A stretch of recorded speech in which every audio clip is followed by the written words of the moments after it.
Great. Yes, my name's Roseanne Kyle. I'm the parent of a 16-year-old daughter who has systemic onset juvenile idiopathic arthritis, and she was diagnosed at 2. I'm a former board member of Cassie and Friends as well. So of course one of the challenges for a child with serious arthritis is staying physically active, and with the requirements in schools to attend phys ed classes, that can be very challenging. In elementary school, the phys ed teachers are very good at least in our school, luckily, very good at accommodating and finding alternative activities for kids to do if they're unable to participate in the activities that are happening, like yoga, for example, as an alternative. But once you hit high school and the requirement for grade 10 physical education classes, it's very challenging because they're playing rugby and volleyball and basketball and things that our daughter just could not participate in. So luckily, an alternative that worked really well for us was the online phys ed alternative, which was really good for Senya because she was able to pace herself, do the physical activities that worked for her. She had a fabulous online gym teacher who was very accommodating and allowed her to do alternative types of activities rather than your kind of typical running or playing in team sports. So for example, for her final exam, she was able to do a dance routine that she was able to work out that worked for her without being too strenuous for her. So we were very happy to have had that alternative available. Great.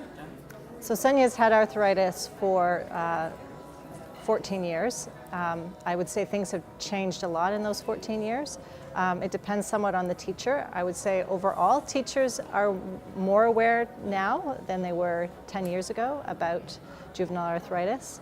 And I think it's really important to have open communication with the teachers so that they understand. We certainly did that all the way through school and still do in high school, just to make sure that they understand that this is a real disease, that Senya's not bluffing or making it up. We did have some challenges. One challenge in particular was when a substitute teacher came in who was actually doing gym that day and wouldn't let Senya do a different activity, wouldn't believe her. Basically said, "You look fine, just go play." So it still happens, but I think the key is just communication. And even in that situation, we spoke with the teacher, and he made sure that from then on, the substitute teachers were made aware of the situation. He had notes for them explaining Senya's situation. So again, just communication. There wasn't as much public education as there is now. I mean, Cassie and Friends has been fabulous at the public education piece, so that this is a disease that's more known now than it was 10 years ago. I mean, everyone knew about diabetes, children's diabetes, juvenile diabetes 10 years ago, but not juvenile arthritis, and I definitely think that's changing, and I think Cassie and Friends is really doing a lot to help with that. The puppet show that Cassie and Friends does was fabulous at our elementary school for the younger kids. We brought the puppeteers in, and I know Senya felt good because they were talking about her disease, and she knew that other kids were learning about it. And I think the kids gained a lot from that. They were asking questions and were really engaged. So the puppet show was a fabulous thing as well. I think you have to be an advocate. As Spencer said in her speech today, or her talk today, you have to be an advocate. You have to be willing to communicate about the issues and the concerns and the problems. And sometimes you may meet some resistance, I have to say. Through Senya's school process, the teachers have been pretty good. Once we start talking to them, they are understanding and have been very accommodating. But again, as I've said, I think the key is just communicating and being prepared to be an advocate. To be strong, which they will be, because our children teach us to be strong. Our kids are so incredibly resilient and strong. And just to be open about the disease, to talk to your children about the disease. It's not a secret, it shouldn't be kept a secret, just to talk about it and just try to keep the communication open with your child. and know that there's hope. I mean, the drugs that are available now weren't available when Sonia was diagnosed 14 years ago, and they really have changed things so much for kids. And Sonia's had a normal life. She's had her ups and downs and challenges, but she's a strong, resilient young woman, and I'm very proud of her.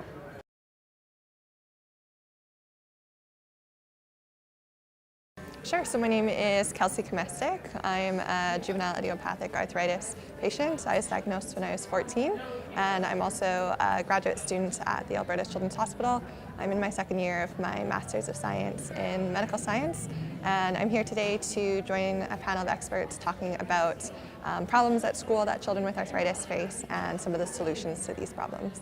Yeah, so depending on the severity of the disease and what joints are affected, that can determine what problems they experience. But common things are problems in gym class, kind of trying to keep up with their classmates, difficulties writing, handwriting can be hard, trying to keep up with the pace of the class. So some of the things that I've learned and seen in my study is how to use proper accommodations to help overcome these challenges. So things like changing the type of activities that you're doing in gym class, using a lightweight laptop or iPad in class to type your notes instead of writing your notes, or your teachers could email your notes, different things like that. I did, yeah. So I was actually diagnosed in almost 25 joints, mainly my hands and my feet. So I had a lot of difficulties writing, as well in gym class, kind of trying to keep up with everyone. Yeah, so in junior high, there didn't seem to be as many resources available as in high school, but once I got into high school, there was actually kind of an accommodation center that helped get me a government disability code. So we call it an IPP, and this kind of helps you get the accommodations that I talked about, and that can actually transfer through to university. So in university, they have a testing center where you can write your tests using a computer, you can have extra time, take the breaks that you need, and kind of be in a comfortable space. It was difficult, but it was definitely key to keep my teachers informed. I was emailing back and forth with my teachers quite often, just letting them know, hey, I'm not feeling well today, or I have an upcoming joint injection, or lots of doctor's appointments this week, so I'm going to be absent. And I think that was a way of advocating for myself and also spreading awareness about childhood arthritis to teachers who may not really know what the disease means. And kind of common symptoms of JIA, looking fatigued, sometimes disinterested in class just because you're not feeling well, can be misinterpreted by teachers. So it was really good to just let them know that I was still really interested in learning, doing well in school. It was just my disease making me not feeling well. I'm trying to think. I had an iPad, which was easier to carry around than kind of a laptop or lots of textbooks. I had 2 sets of textbooks, so one in my locker and then a set of textbooks at home. Tried to reduce the weight of my binder, so just carrying what you absolutely need to carry. I had emailed notes sent to me, or I had friends who would take notes for me, so I wasn't always trying to keep up in class. And moving on to university, I actually had a scribe that was funded by the university, so they took my notes for me, which was really helpful. Yeah, but there's lots of resources out there. You just have to know where to look for them and ask, and that's kind of where your high school counselor or accommodation or disability center can come into play. Awesome. I wouldn't say there's necessarily resources that were lacking, but more of just a lack of understanding within teachers themselves. Childhood arthritis is not a well-known disease, and I don't think they really understood what I was going through. So that, I think, was a learning curve for me, and also a way for me to learn how to advocate for myself and inform teachers about what arthritis was, and hopefully this can translate to other children and youth as time goes on. So in Canada, it's called an IPP, and really it's just a government code that says that you have a physical disability and there's certain accommodations that you'll need. And these accommodations are usually decided between you and your doctor or you and your physiotherapist, and coordinated with kind of the high school counselor, university counselor. And those were the accommodations that I mentioned, like writing supports, changing up your activities in gym class, using a computer, 2 sets of textbooks. So you can kind of work with your healthcare providers to decide what accommodations are best for you. And this is actually permanently on your file and transfers as you move from school to school. I got involved with Cassie and Friends last year, and I was really excited to get involved with them because they were actually targeting pediatric rheumatic diseases. So that was really exciting because I was diagnosed when I was 14. They're very involved. They run lots of programs for children of all ages, so I was really excited to get on board with that. I think getting involved with Cassie and friends and the arthritis community is a great way to give back to other patients that are newly diagnosed and struggling to manage their disease. It's a way for you to share advice and also build connections with similar individuals, provide that peer support, and overall helping to increase awareness about childhood arthritis across the globe. Absolutely. I've really enjoyed working with Cassie and friends.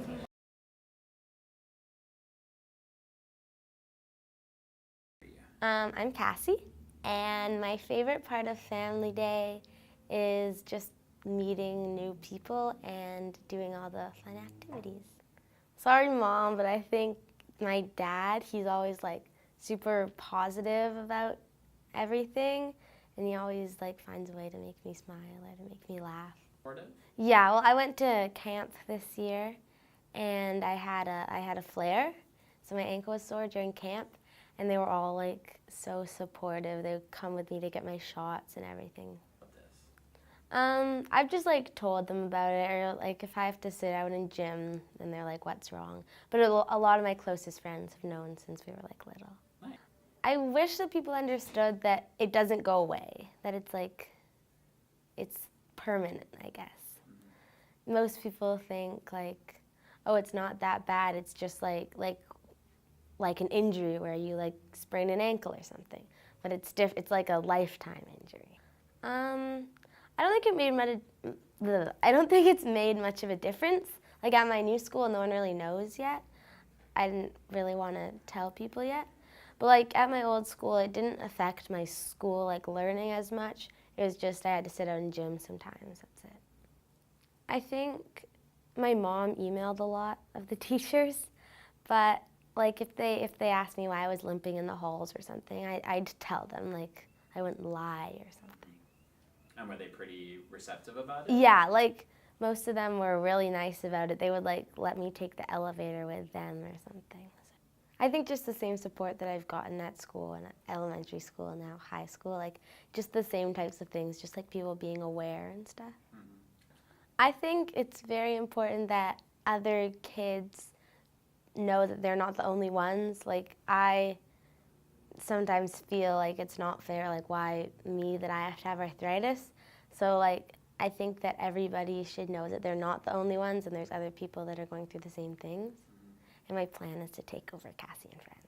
People like yeah, I also think that like kids relate to kids. So like doctors and parents and adults, they say stuff in really fancy ways, but kids can say stuff the same way that another kid can understand. Yeah. So, and why is that good? I think it just makes people feel like they understand what's actually happening more, and they just feel more like they're not alone, I guess.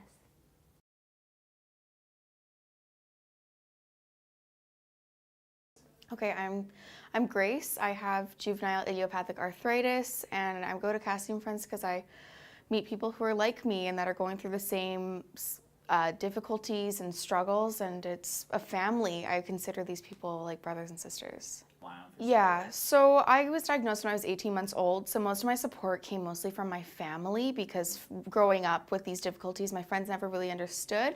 I kind of kept quiet till I got to high school when people matured and I was able to have a really close group of friends who could help me get homework if I was sick because I couldn't get out of bed, or doctor's appointments. And I've really now built support from friends and family that if I need to lean on them, that they will help me. Like medication-wise, my parents will help me, and I have support that is just amazing, that makes life a whole lot easier through the challenges.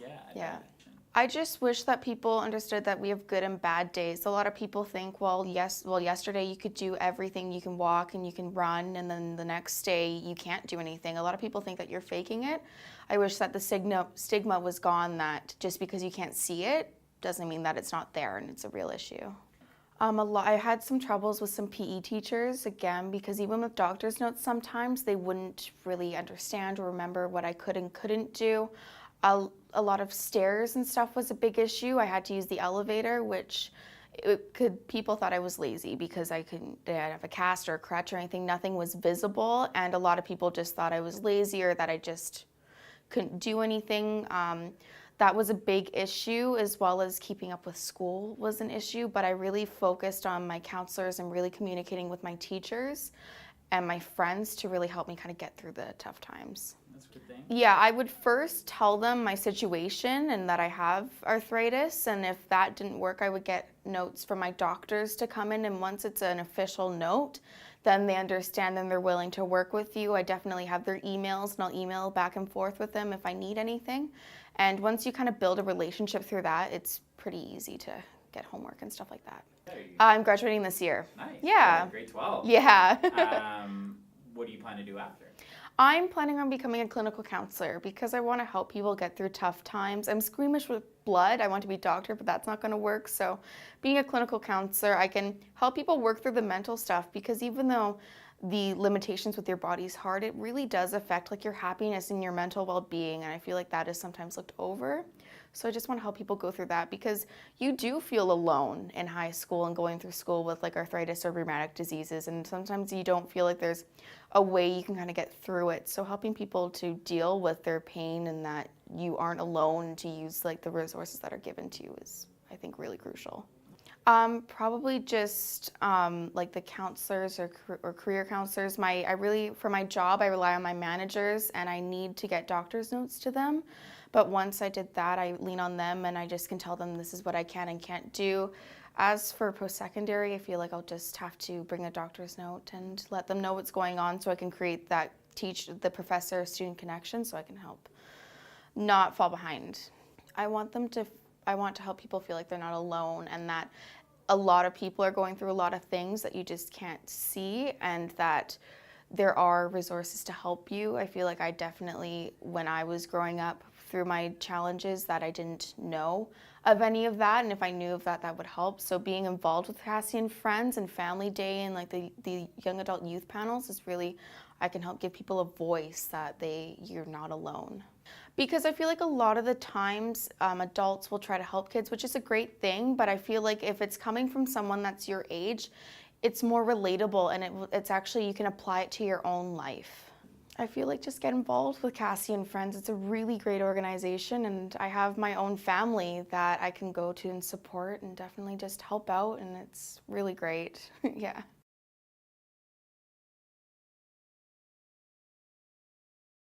So my name is Chelsea Gill. I got involved with Cassie and Friends when I was first a kid going to Children's Hospital. I came to a couple family days with my mom and my sister, and I thought it was a great opportunity to be able to meet other families and kids just like myself. I later got involved with Cassie and Friends, coming to be on the youth panel, just like was happening today. And then I became part of the Youth Leader Network to create basically like a forum and a network, essentially as in the name, for teens and youth, and what we feel is a really underlooked at age gap, to create a network of them so they can lean on each other for support, lean on us for support, and be able to keep these connections not only limited to one day or one camp a year or a couple days, but kind of have that throughout their life. And why do you think those types of connections are important? Those types of connections, they're important because when you're going through a hard time, it's really an amazing thing to know you're not alone, and that other people are going through what you're going through. You can talk to them, they can help you. I still text my friends to this day about, oh, I had to transition to an adult rheumatologist. I just ran out of my medication.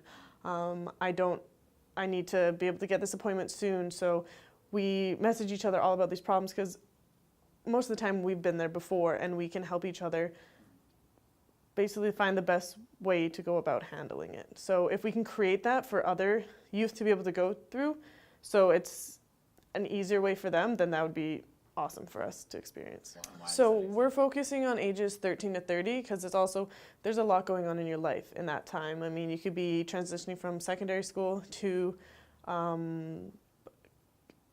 post-secondary, and then you could be going for jobs, applying to universities, relationships. There's a lot of things going on, and there's really complicated scenarios, and we want to help youth try to navigate that as simply as possible. Like, there's some scholarships out there for teens living with rheumatoid diseases, which some I didn't even know about, and I had to put a lot of research and work into looking those up. Whereas if there's somewhere that those are already looked up, someone can tell you about them, it would be a lot easier for them, which would be great. And then as well as some universities have, my university at BCIT called it a Disability Resource Center, which I was able to sign up with to get the understanding of I have a disease and sometimes I miss school because of appointments, or if you need extra help or extra time running an exam because you have arthritis in your wrist and you need someone to scribe for you, and you can get this all sorted out, but it takes a while to figure out sometimes. So if we can help people figure that out faster, it might make their lives a little easier, which we would all really like ultimately. I definitely leaned on my mom the most growing up. She was the one that came with me to all my appointments, to children's, to the eye doctor for my uveitis, to going to get blood tests. She was always, always, always there, and I leaned on her a lot. She kept track of my appointments, my medications, always made sure I was taking my medications, and knowing that someone was there to kind of organize my life for me was, I don't even know how she did it. I still don't know how she does it. So I'm incredibly thankful to have that, and have that person that I can always go and talk to if I need, or she really understands, or she was also really there for me in a different sense to tell me when I really need to slow down. And I was always go, go, go because I was a really active child and I never wanted any disease to stop me from doing anything. So her telling me like, well, you're really flaring right now. Maybe you should slow down. Maybe don't go to that practice. Maybe just take some time for yourself. It was really amazing to have another person with another perspective on things advising me what to do, because it really made me think of it from a different perspective and ultimately make the best decision for myself. Probably the main one being it's not just an old people's disease.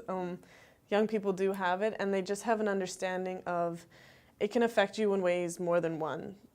It can affect you in more than one way. So I have arthritis in my knees and my ankles, so people automatically assume that it's gonna just affect you being able to walk. But I mean, when you have a disease that limits you from doing things, it can not only inhibit you from doing physical things, you may not even be able to go out to activities anymore.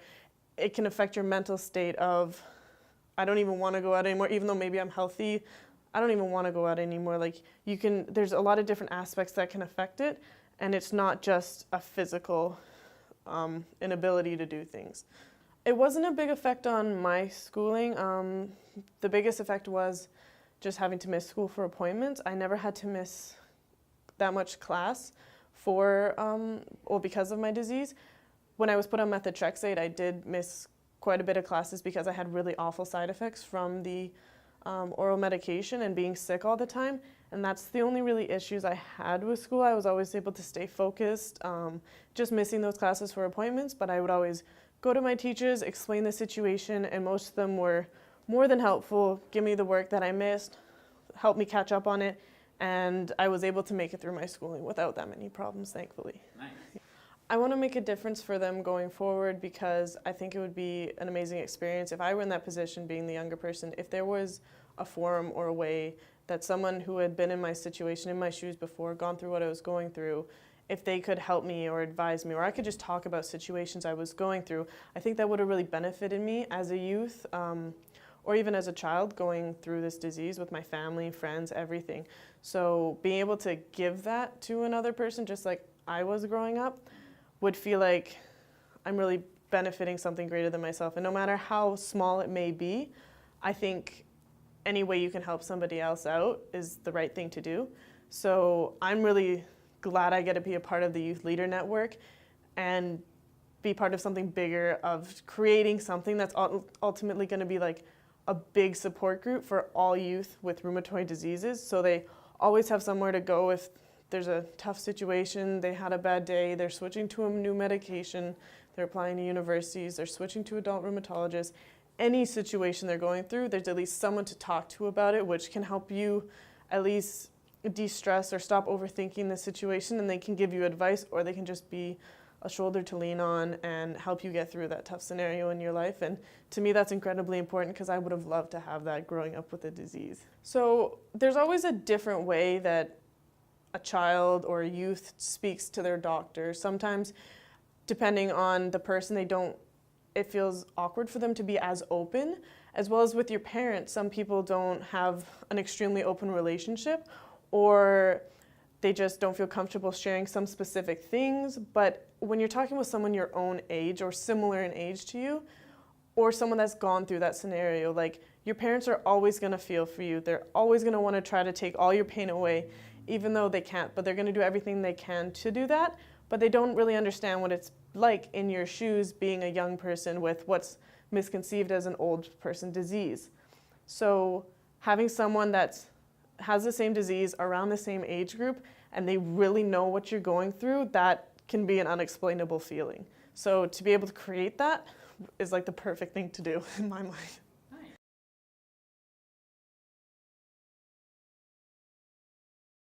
My name is Corey, and I'm here at Family Day because I've been diagnosed with uveitis 6 years ago now, and yeah, I've been learning ways to cope with it.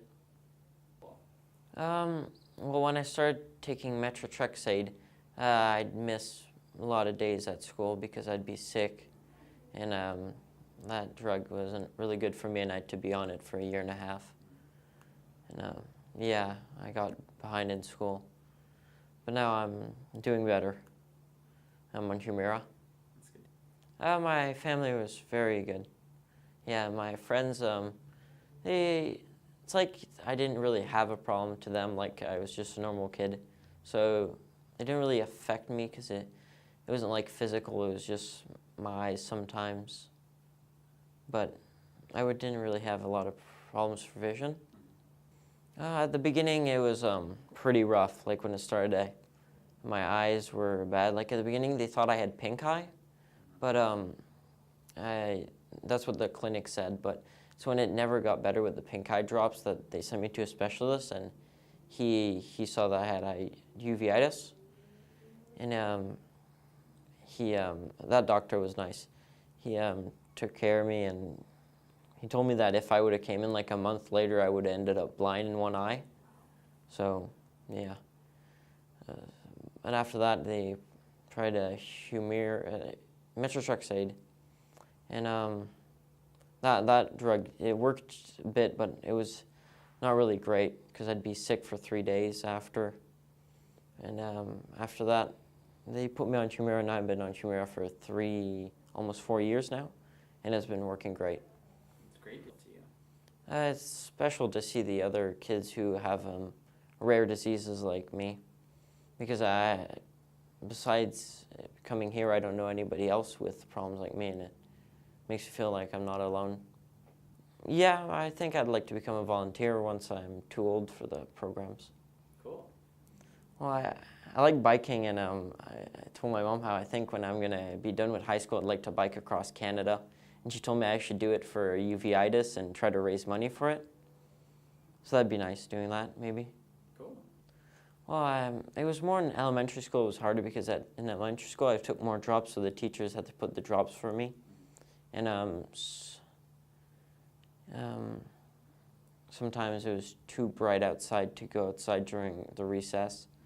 But now in high school, everything's pretty good. I don't feel like I'm any different than other people. Awesome. So we can spread awareness because it's such a rare disease. It's not like if you tell someone you have uveitis, nobody knows what that is.